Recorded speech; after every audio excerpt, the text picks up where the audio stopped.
Assalamualaikum warahmatullahi wabarakatuh.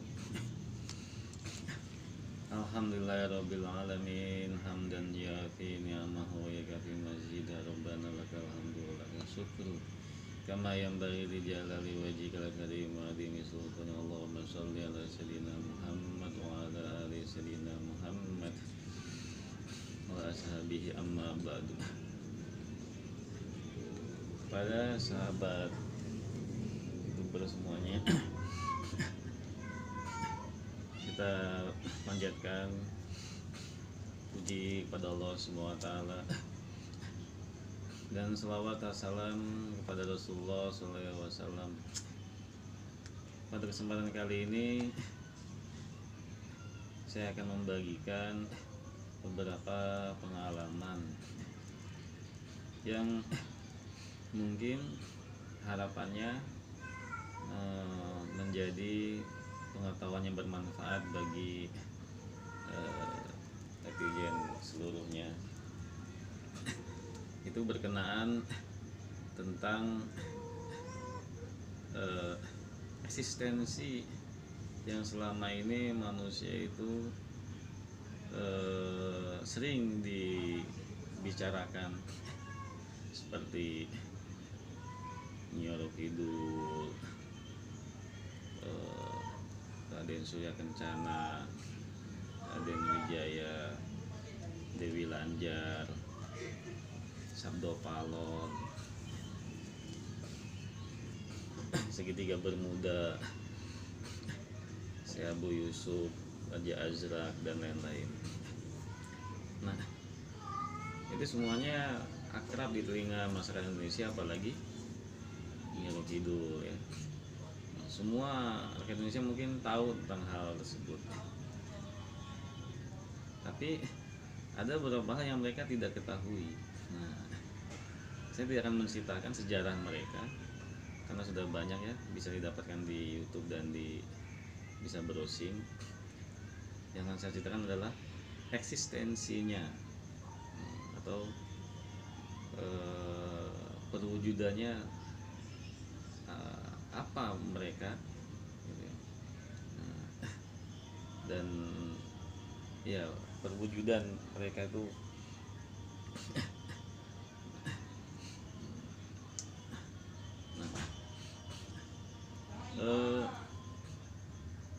dan banyak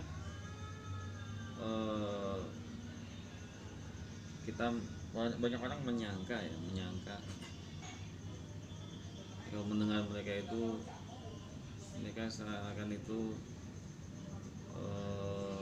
sangat mistis gitu ya, terus jahat atau bagaimana gitu ya. Pokoknya banyak yang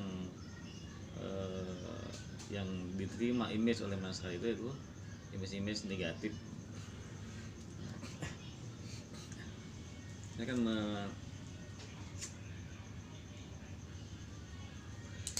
memberikan sedikit pengalaman yang dimana pengalaman tersebut bisa memberi penjelasan gitu ya. Ya mungkin ini mudah bermanfaat. Yang dimana penjelasan ini berdasarkan dalil akli dan juga pengalaman-pengalaman real yang dialami oleh manusia. Jadi tidak menyimpang terhadap kemusyrikan, agar tidak musyrik ya. Bagaimana sih eksistensi mereka kayak gitu ya. Langsung aja saya ceritakan beberapa pengalaman ya.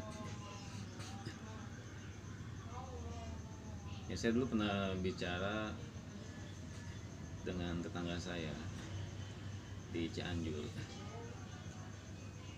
yang bernama Haji Dadang. Nah, sekarang itu sudah almarhum ya, sudah almarhum. Nah,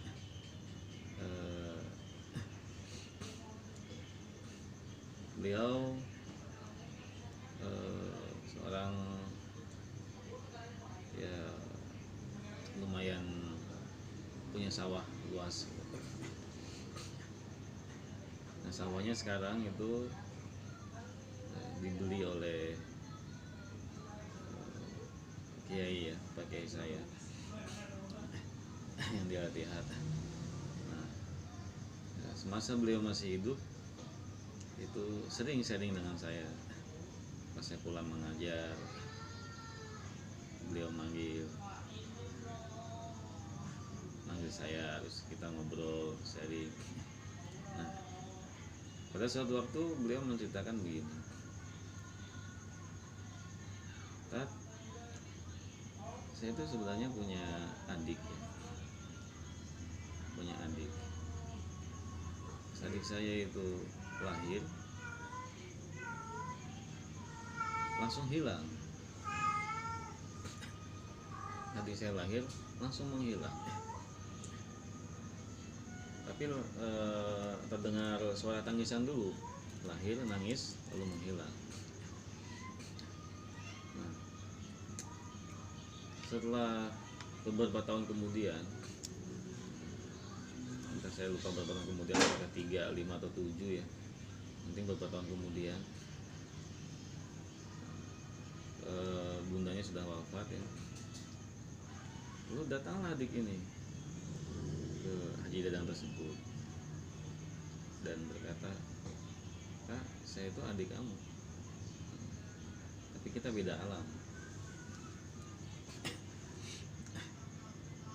Nah, kalau kakak nggak percaya, ya akan saya bawa anak kakak ke alam saya. Lalu setelah itu anak dari Pak Haji Dadang ini ada yang dibawa ke sana. Mungkin di sana selama beberapa hari ya. Kalau di dunianya mungkin beberapa jam.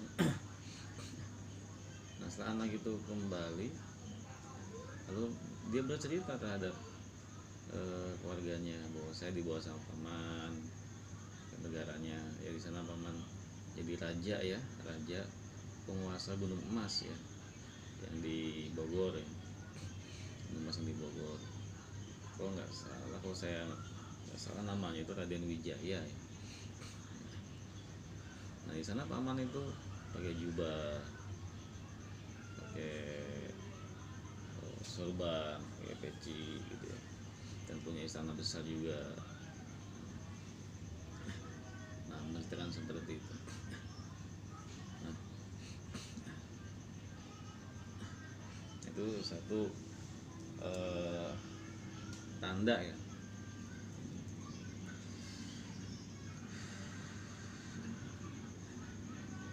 Nah,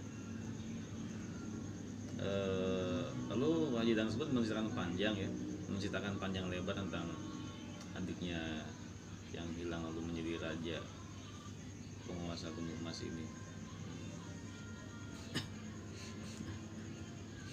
Lalu yang kedua, sebagai contoh yang kedua, Raden Surya Kencana. Ini bagi masyarakat Cianjur sudah maklum ya tentang kisah Raden Surya Kencana tersebut, di mana beliau itu adalah putra dari Raden Arya Wirataunggara Cikundu. Nah, lalu Allah angkat untuk menjadi raja atau menguasai di daerah Gunung Gede. Pernah lagi suatu hari saya mendatangi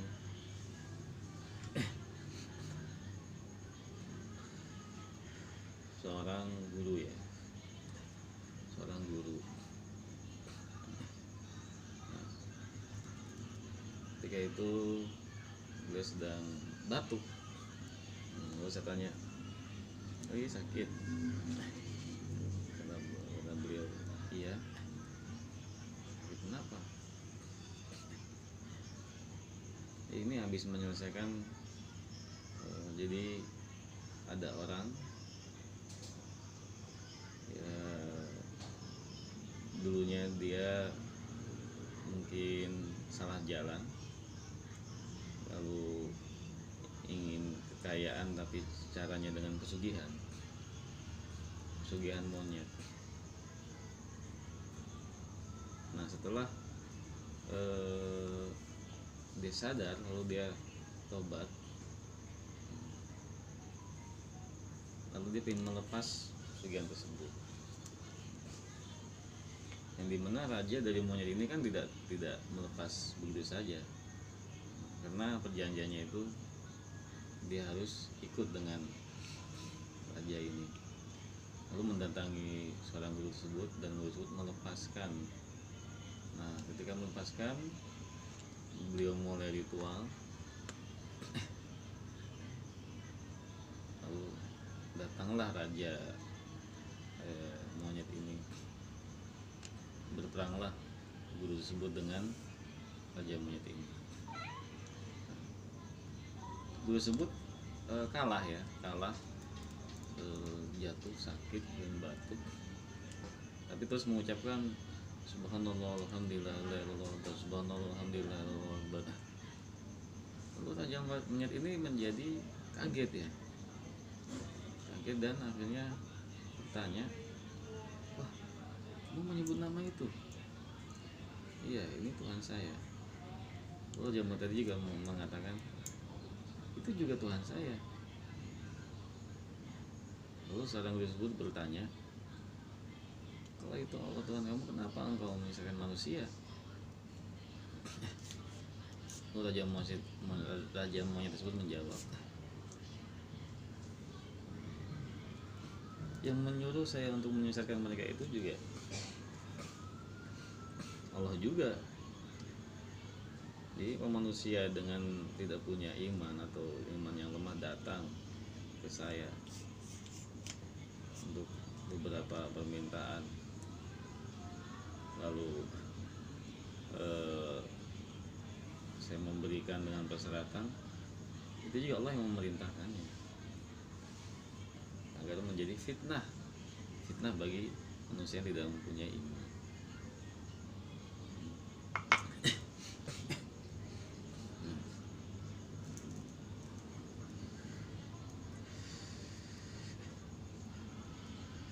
Nah, dari beberapa kisah ini sebenarnya banyak kisah ya.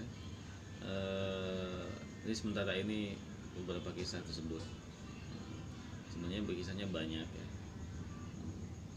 Nah jadi alhasil kesimpulannya itu adalah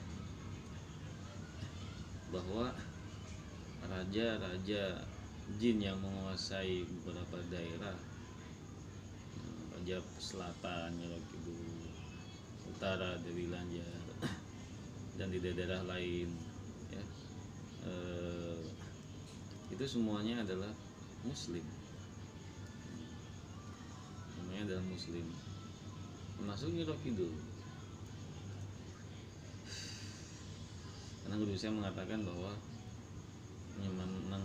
mengatakan hal tersebut, bahwa Nyi Kidul itu adalah muslim, dan beliau menghadiahinya, tawasulinya.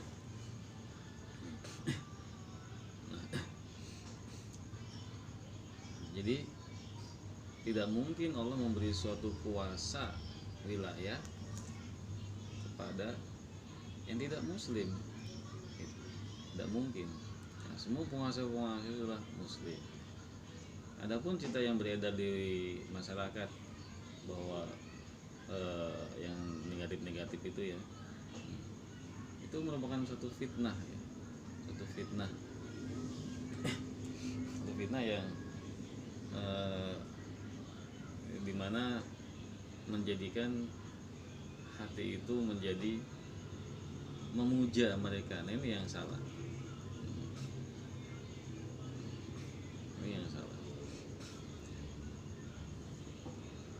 ataupun mereka juga mungkin mengijabai atau meladeni manusia yang memuja mereka. Itu merupakan satu fitnah tipu daya dari Allah Subhanahu wa taala, dimana kenapa manusia tidak berpegang kepada Al-Quran dan hadis.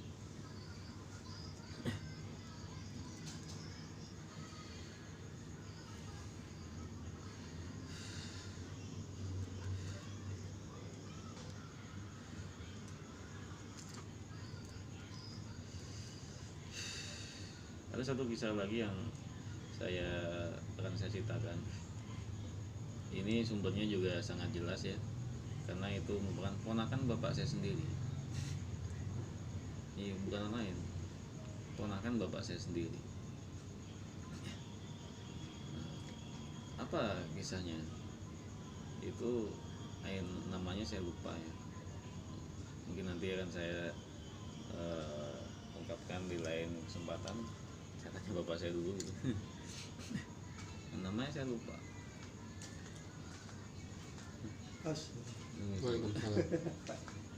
Nah, dia dari kecil itu sering, bukan diambil tapi berkunjung ke kerajaan Nyiro Kidul. Jadi kalau di momen kesana itu dia ambil pisangnya, dahan pisang, lalu dia payungkan ke kepalanya, lalu menghilang berada di istana Nyiro Kidul. Di dunia itu menghilang sekitar sebulan 2 bulan. Pas dia kembali, wah, dia cerita, dan tetangga pun kumpul mendengarkan cerita bagaimana apa yang dilakukan di kerajaan sana dan bagaimana bentuknya. Dia cerita itu sampai sekarang. Nah, jadi dan ada satu kisah lagi ya. Ketika saya berzikir dengan jamaah, lalu di tengah zikir tersebut terdengar suara kereta kuda itu, dan yang mendengar tidak satu orang, semua itu ikut mendengar. Setelah suara kereta itu berhenti, nah, ada yang nampak berjalan dan mengelilingi kita. Itu wujudnya ya seperti perwujudan Nyiro Kidul ya, perempuan yang cantik pakai kebaya hijau gitu. Dan semua melihat, nggak hanya saya tapi semua yang berzikir itu melihat. Kalau seandainya melihatnya itu beberapa orang, ya mungkin ini bisa jadi hayalan. Tapi kalau semuanya melihat, itu tidak mungkin hayalan. Dan kita nggak pernah dan tidak sebelumnya tidak ingin mendatangkan siapa-siapa gitu ya, dikirkan Allah aja. Nah, kalau seandainya itu bukan seorang muslim, tidak mungkin dia datang ke halakoh dikir.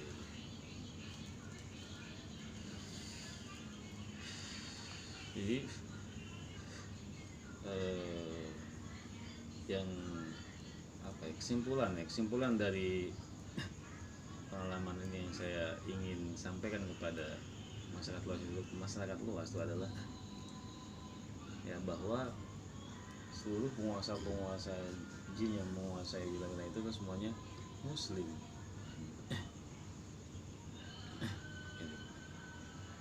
Tapi perlu diingat bahwa mereka hanya Allah berikan kuasa untuk menata struktural gaib. Jadi mereka tidak punya kuasa untuk untuk memberikan bencana seperti bencana alam, tsunami, enggak. Kalau kuasa alamnya itu Allah berikan pada malaikat, namanya gunung meletus, tsunami ini itu ada lagi Allah memberikan kuasa kepada malaikat. Kalau penguasa jin itu hanya diberikan kuasa oleh Allah mengatur struktur gaibnya saja.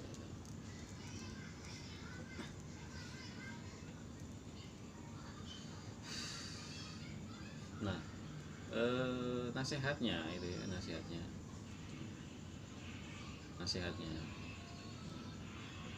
manusia itu adalah makhluk yang paling sempurna daripada mereka semua ya. Mereka semua jadi seharusnya manusia itu tidak memuja, tidak mengabdi pada mereka, malah mereka yang mengabdi kepada manusia. Manusia hanya wa ma khalaqtul jinna wal insa illa liya'budun, hanya memuja, mengabdi kepada Allah Subhanahu wa taala. Nah, kalau manusia sudah mengabdi kepada Allah, nanti Allah berikan kuasa, seluruhnya ini akan mengabdi kepada manusia.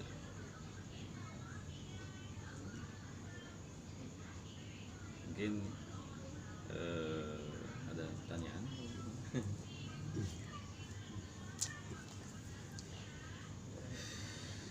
Ada Pak Ustadz. Oh, iya. Saya ingin nanya, itu kalau seandainya kita memanggil penguasa-penguasa yang ada di jin yang ada di gunung, yang ada di laut, apakah itu bisa Pak Ustadz? Ya, tadi udah saya ungkapkan sedikit ya. Kalau kita ini Allah berikan ilmu ya, kalau kita sudah mengabdi kepada Allah, beribadah kepada Allah, terus Allah berikan kita suatu ilmu. Nah, ilmu itu bisa untuk memanggil mereka seperti yang dikuasakan oleh Nabi Sulaiman. Rasulullah, mereka juga semuanya kepada Rasulullah tunduk, bahkan iblis pun tunduk kepada Rasulullah, karena dulu sering kita tahu bersama ya, karena Rasulullah memanggil iblis. Nah, lalu dikencang oleh Rasulullah di tiang Masjid Madinah ya, ya ambu Nabi atfalu Madinah, ahli Madinah.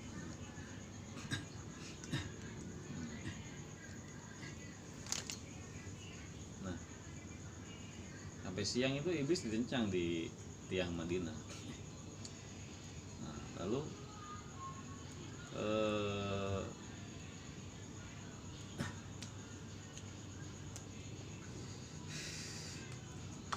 Rasulullah bersabda, nah, kalau saya memerintahkan iblis, ini sudah diminta oleh Nabi Sulaiman. Saya memerintahkan iblis ini, itu sudah diminta oleh Nabi Sulaiman. Jadi Rasul tidak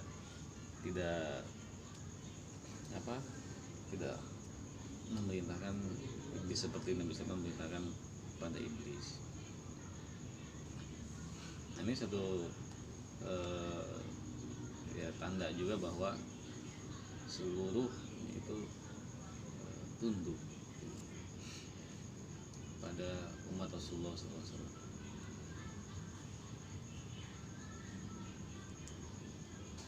Kalau punya ilmunya,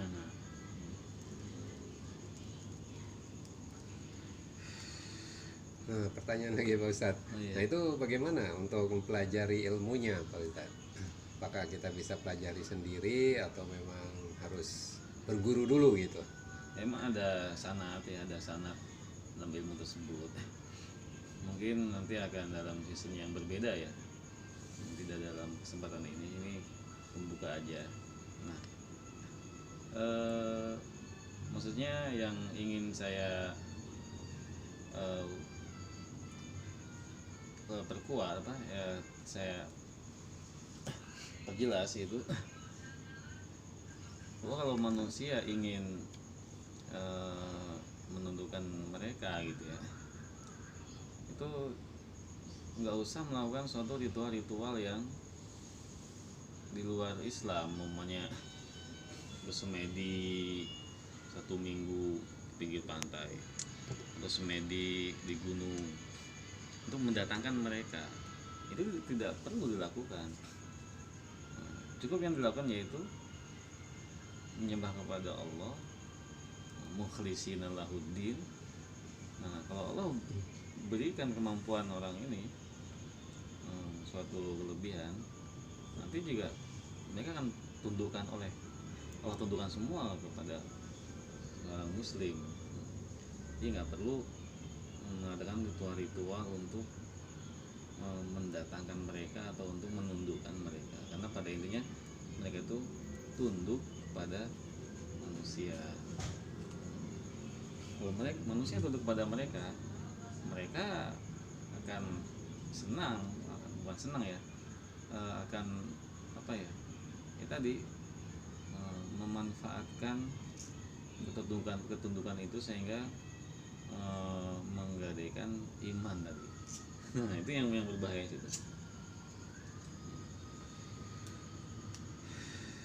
Yang berbahaya jika manusia tunduk pada mereka.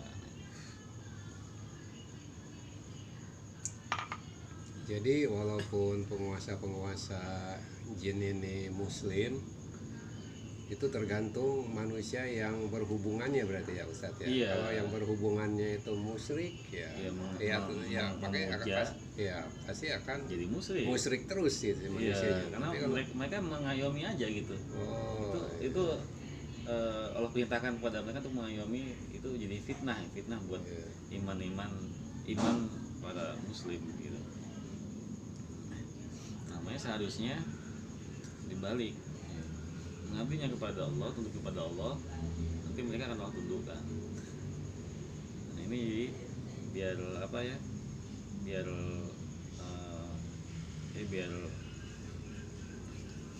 manusia tidak salah jalan gitu ya. Tidak terlalu mengagungkan mereka. Kan banyak juga yang mengagungkan Prabu Siliwangi gitu ya. Prabu Siliwangi, ada satu kaum mengagungkan Prabu Siliwangi, sangat kagum, memuja Prabu Siliwangi. Itu sudah tidak benar. Kalau Islamnya itu benar, nanti Prabu Siliwangi juga akan tunduk pada orang yang mukmin. Karena emang beberapa dulu yang Prabu Siliwangi sering datang kepada saya juga gitu, sering datang, isinya menengok lah, datang. Mereka senang sama orang mukmin itu.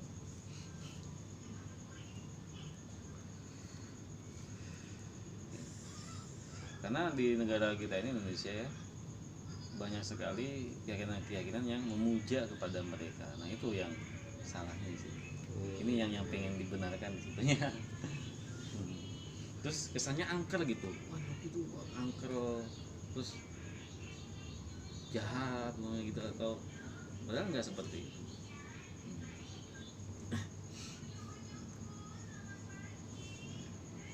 jadi kalau sikap kita selaku muslim terhadap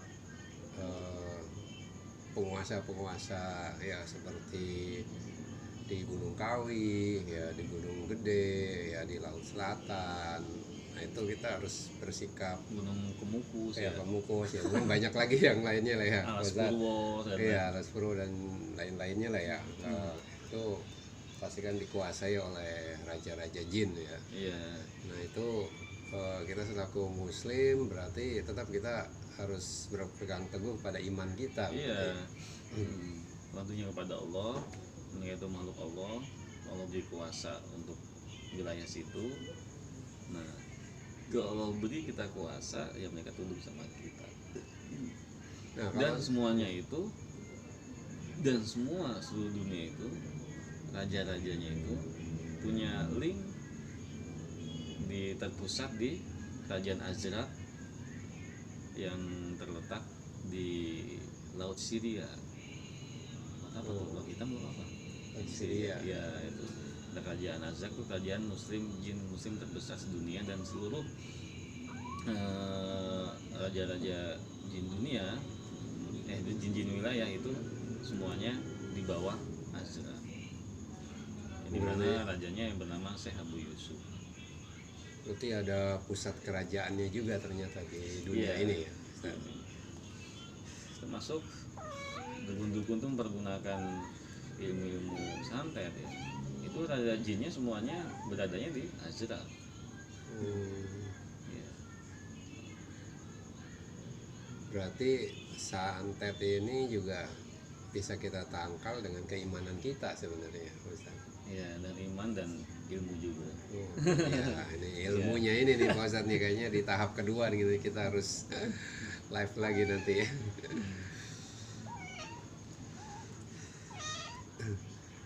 Jadi nggak usah angker dengan keadaan mereka ya. Jadi biasa aja gitu.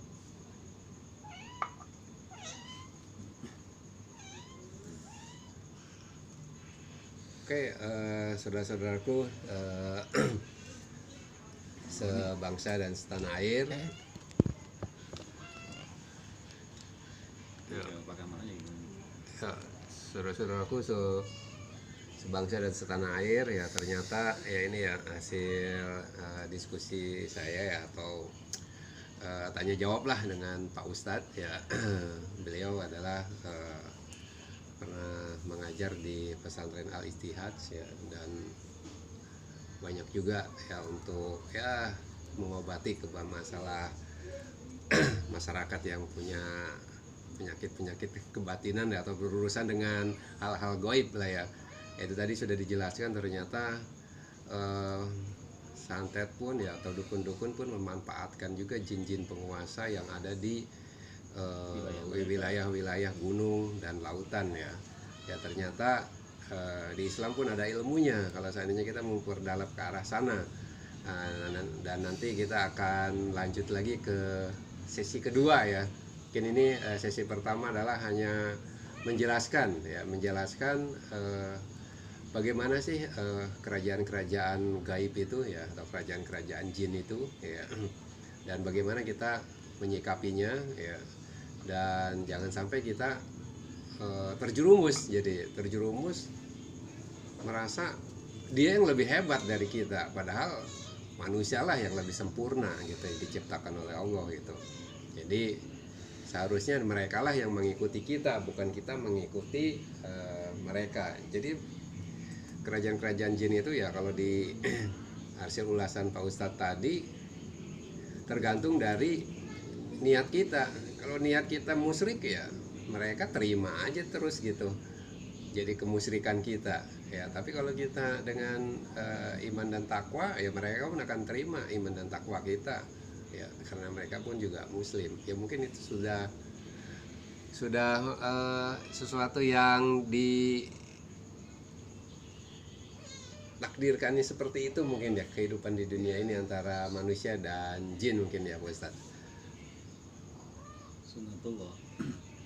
Ya berarti bisa dikatakan itu adalah suatu sunatullah ya, antara jin dan manusia.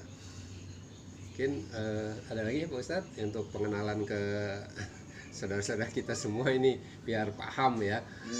Jangan sampai kita malah istilahnya mendewakan atau ya mengagung-agungkan kerajaan-kerajaan jin yang akhirnya kita terdorong menjadi musyrik gitu. Bukan mengagungkan Allah, malah mengagungkan kekuatan-kekuatan kerajaan-kerajaan jin ini gitu. Yang sebenarnya secara sunatullahnya berarti tergantung dari hati kita. Kalau hati kita musyrik menuju ke sana ya kan musyrik terus berarti ya Pak Ustaz.